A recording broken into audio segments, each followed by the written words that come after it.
fadhigiina waa kana Eid design saana ka soo dhigay waa iska hawl fududeeskii simple sharaxaadii aad ku taqaaneen mana macaane meeshaan waxaa igu diyaarsan habeenkii waxaa sameeyo kareemkaas samarka xilliga samarka lugaheyga waxaa waaye saaid u qalal ee noqdaa kareemkaas habeen walba ku dhashtaa maaskahana waa sii yara waa geliyaa kadib kareemka wajigaaga ku xiran tahay aniga weekend maro kaleeto ayaan waxaan samaystaa scrub iyo mask iyo adduuna marsadaa serumkan gacmaha aa loogu talagalay wuu ku qoynayaa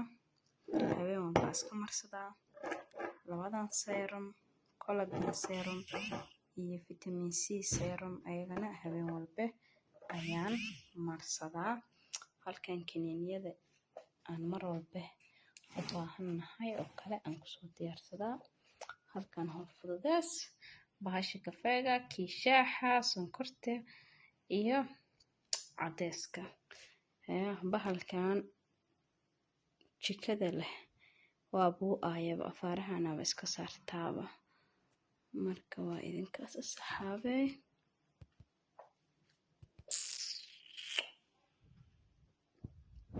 saan aan iida guriga u diyaariyey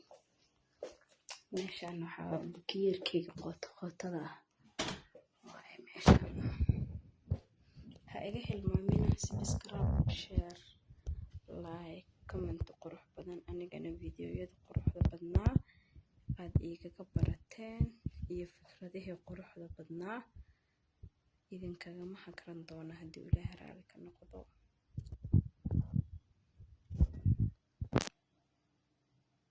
عليكم ورحمة الله وبركاته وايدين سلامي أصحابتك كحيران channel كمان معاني channel من بدون الدافع هذا أتكلم سبنتين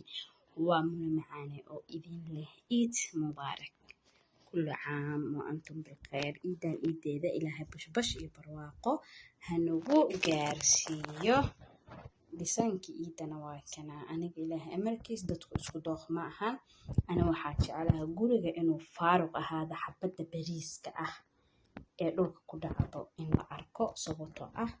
saasidaad samaysid shaqada way ku fududaanaysaa shaqo badan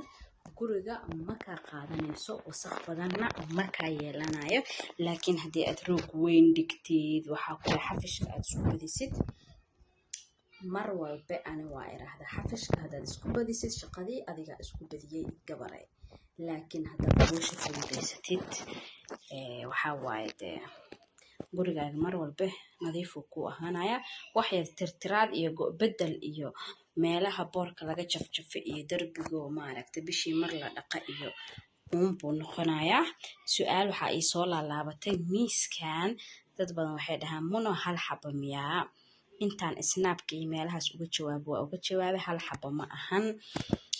kale oo shaki kaga jirana hadda ayaa idin cadeynayaa waa laba xabo waaye anaasaan isku dhijiyay mid walbana kursigiisa sababtoo ah ilmaha waxay meelay wax ku qortaan ee waqti ku qaataan ayay rabaan meeshaana dharkooga meelahan inay igu daadaadiyaan ma rabi nin walba iskoolka xanaanada markay ka kala imaadaan dharkooga halkaan ku ridayaan kuwa waaweyn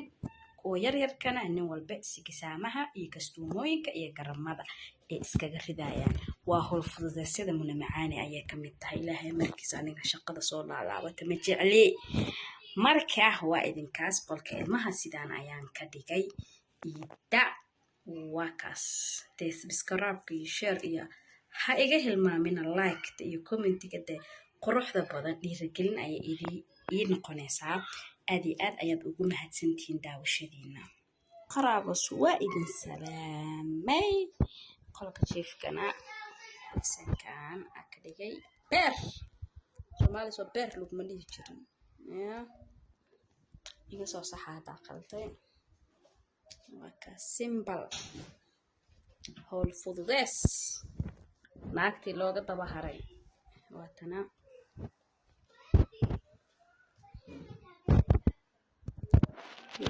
hawshu iska fududahay